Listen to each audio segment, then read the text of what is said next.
Aaron Rodgers is a winner. He's a great football player, a great kid, and I would say right now he's got to be the best quarterback that's ever come out of the North State. I'm going to tell you that right now. Before he was a first-round draft pick, then being Brett Favre's quiet backup, before being a two-time MVP and five-time Pro Bowler, before becoming the Hail Mary King, before discount double check, before holding the Vince Lombardi Trophy and Super Bowl 45 MVP trophy, Aaron Rodgers was a skinny, undersized kid in North California, contemplating if he should hang up his football cleats and abandon his childhood dream. So let's start from the beginning. Aaron was born in Chico, California, December 2nd, 1983. In '97, he attended Pleasant Valley High School. The head coach Sterling Jackson said Aaron was a scrawny incoming freshman, about 5'6" and maybe 125 pounds, attending the Vikings football camp. He had an excellent technique for a freshman, and we were really high on him. But coming in, he was, one of the, I would say, smaller kids. One thing Aaron did have over the other kids was his football smarts. Jackson remembers Rodgers being very calculating, very smart on and off the field, a student of the game who asked a lot of questions and really seemed to want to be there. After proving his skills on the football field, his coaches knew he was going to be a great player. He was just a late bloomer. By his sophomore season, Rodgers had grown an inch taller and continued to learn from his coaches and older players around him. Due to his small stature, he was still on JV though. But as a kid, Rodgers always seemed to display his natural calmness. He wasn't your typical teenager and didn't party much. He was just an ordinary kid around campus. His head coach described him as well matured beyond his age, and that Aaron was well concerned with grades than being the outgoing prom king. He was an honor roll student with about a 3.8 GPA. But fast forward to varsity, in his 2 years as the Vikings starting quarterback, Rodgers passed for 4,400 yards. He set game records with 6 touchdowns and 400 all-purpose yards as a senior. He was named All-Section and played in a local All-Star game. Still being undersized as a senior, he was not heavily recruited, or should I say not recruited at all. He sent his highlight tape to many programs, but was instantly rejected. It's just the Purdue letter just said, you don't match up well against guys we're evaluating. And I think it said, good luck with your aspirations in football or something like that. He was offered to be a walk-on at Illinois after attending a camp, but asking why he couldn't get a full ride, then Coach Ron Turner simply told Rodgers he wasn't good enough. As graduation was coming up in the spring of 2002 and no future in football at the college level, he even thought about hanging up the cleats. How much consideration did you give to quitting football before you got to college? I gave it definitely some serious consideration. Craig Rigsby, the head coach at Butte Community College, had known a little bit about Rodgers. He seen him passing at a summer camp before his junior year. Rigsby was told by Aaron's coaches that he wasn't given a chance to further his play. Butte was in need of a new quarterback. Rigsby called Aaron's parents and said that they would love for Aaron to come out for the team. And the first thing she said, Coach, no kids of mine will ever go to a junior college. They work too hard in school. I said, well, just give me 5 minutes of your time. He then went to go sit down with the family at an in-home visit and explained that many other junior college players he had coached who had made the D1 level, even some to the NFL, like former Cowboys lineman Larry Allen. He talked about Butte's winning program, but the meeting started to drag on and Aaron just wanted to know 2 things. He asked Rigsby, would he get a legitimate shot to win the starting job and play as a freshman? Rigsby said of course. In the second question, Rodgers asked if he had a great season, could he leave after 1 year? Rigsby told him it was possible, but the likelihood of Aaron doing that was very slim due to colleges already turning him down due to his size. Aaron was just glad he was given another opportunity and knew that this was his chance to prove everyone wrong that doubted him. Before the summer of 2002, before his first season at Butte, the late blooming Rodgers had grown some more. He finally reached the 6-foot mark at about 6'2", 200 pounds. He was at battle with the returning player for the starting QB position. Before the season opener, Rigsby sat down with his other coaches to set the starting lineup.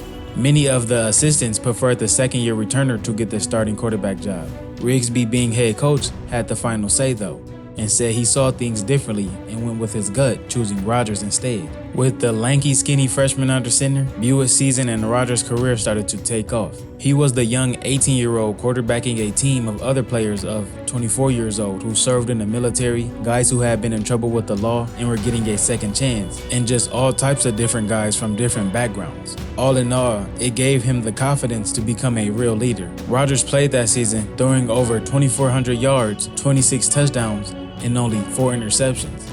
He led them to a 10-1 record, a NorCal Conference championship, and a number 2 national ranking. And his performance at Butte was finally enough to attract the attention from D1 colleges, with one being Cal, which noticed Rodgers while recruiting one of Butte's tight ends, who had caught 10 of Aaron's TD passes.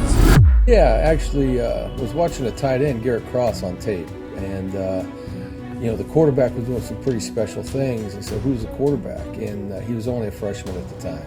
And so let's find out if he's a qualifier, because qualifiers can come out after their freshman year. And so we happened to have a bye that week, and I drove up and watched him practice, and it was very evident that the guy was pretty special. Cal coach Jeff Todd started to like what he saw on Rodgers on film, and had found himself a diamond in the rough and offered Rodgers a scholarship to play for the Golden Bears. To see how he interacted with his teammates and the leadership and things like that, it was very evident that he's a special guy and would be a great leader for a program. Rodgers was eligible to transfer after one season at the junior college level because of his grades in high school. So in 2003, he made the trip from Butte to Cal. It's been fun. Butte has been everything I've ever hoped and even more. And Coach Rigsby and the staff, you can't say enough about them. It's going to be a dream come true.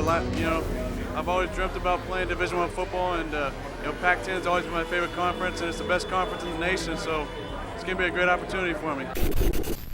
After starting the season as a backup, Rodgers took the starting position in the 5th game and led Cal to a 6-3 record as the starter. And a new quarterback coming into the lineup, Aaron Rodgers. Mike, what can you tell us about him? He led Butte Junior College to a 10-1 record.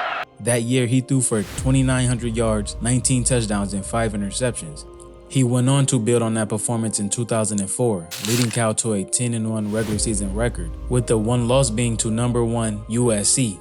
But Aaron quickly sprouted up to be one of the nation's top quarterbacks. He threw for 2,500 yards, 24 touchdowns, and 8 interceptions. After Texas was picked over Cal for the Rose Bowl, the 4th-ranked Bears were given a spot in the Holiday Bowl, which they lost to Texas Tech 45-31. Over the 2 years at Cal, he threw for 5,400 yards, 43 touchdowns, and only 13 interceptions during 2 seasons before declaring for the draft.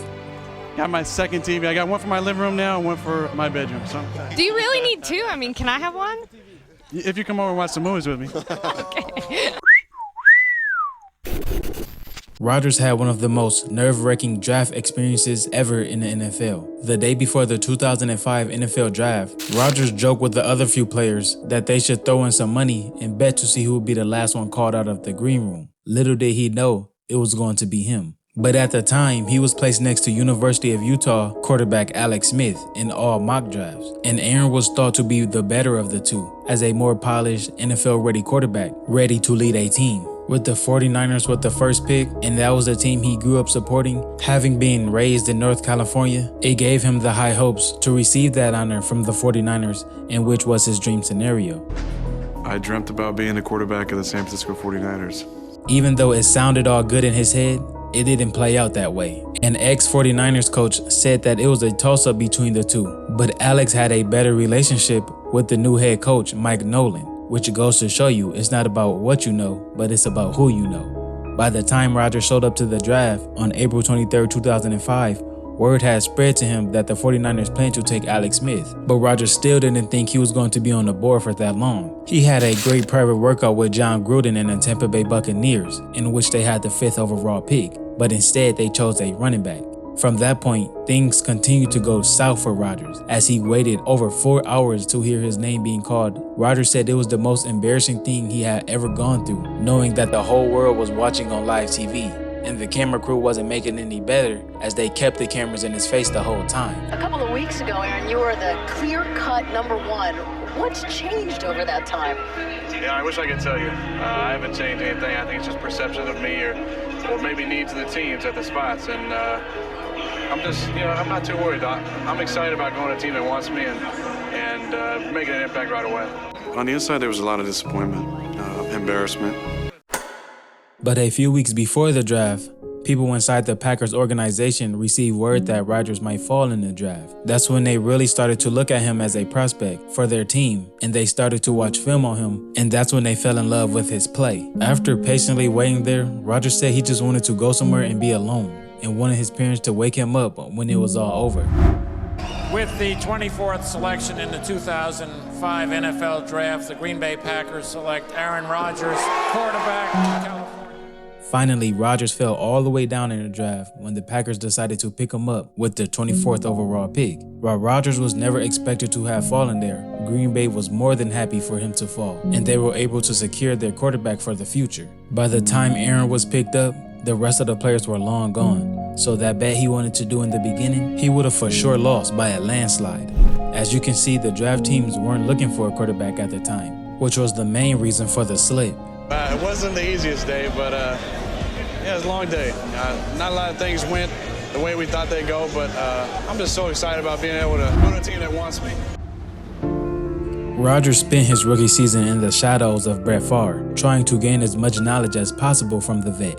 The Packers end up 4-12 his rookie season. After that year, head coach Mike Sherman was fired and replaced by Mike McCarthy. Rodgers was then placed in McCarthy's quarterback school for 6 hours a day, 7 times out of the week, which focused on his motor skills, such as hand-eye coordination and other mechanics. Brett Favre announced his retirement on March 4th, 2008, which finally opened up the starting quarterback position to Rodgers for the 2008 season. He quickly proved he was going to be the franchise quarterback by passing for a little over 4,000 yards, 28 touchdowns, and only 13 interceptions in his first season as the starter. Just 2 seasons later, in 2010, he would lead the Packers to a Super Bowl. The Packers started off with a 2-0 start, but then lost 3 games of their next 4 games, including back-to-back overtime losses. But Aaron quickly turned around the team's performance, and they were 8-6. They won their final 2 regular season games, with one of them against the New York Giants, where he completed 25 of 37 passes for 404 yards and 4 touchdowns. It was his first regular season 400-yard passing game, which earned him his second NFC Offensive Player of the Week honor for the 2010 season. Rodgers was named the FedEx Air NFL Player of the Year for his passing performance in 2010 as well. With a 10-6 record, the Packers entered the playoffs as a wild card and then the number 6 seed. In the divisional round, they had a victory blowout over number 1 seed Atlanta Falcons, 48-21. After winning the NFC Championship, the Packers earned a trip to Super Bowl 45 and came out on top 31-25 against the Steelers. In the game, Rodgers completed 24 of 39 passes for 304 yards and 3 touchdowns in the win, and was named Super Bowl MVP for his performance. For that playoff run, Rodgers became only the 3rd player in the NFL history to pass over 1,000 yards in a single postseason, and also became one of the only 4 quarterbacks to record over 300 passing yards with at least 3 touchdown passes and no interceptions in a Super Bowl.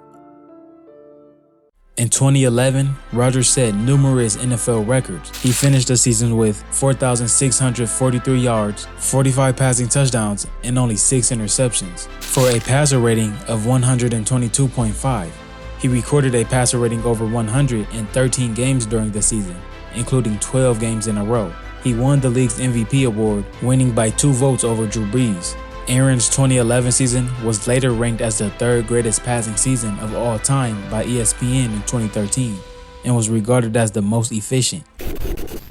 From then on, Green Bay has become home to him and won a Super Bowl, 2 league MVPs, and have paved his way into the record books. While it is mind-blowing that he has only won 1 Super Bowl so far in his career, Rodgers and the Packers are still in pretty good standing, and he is currently playing for his 3rd MVP and his 2nd Lombardi trophy, hopefully before the story is over. Although things seem to work out for Rodgers, 49er fans are still kind of bitter about the whole 2005 draft night.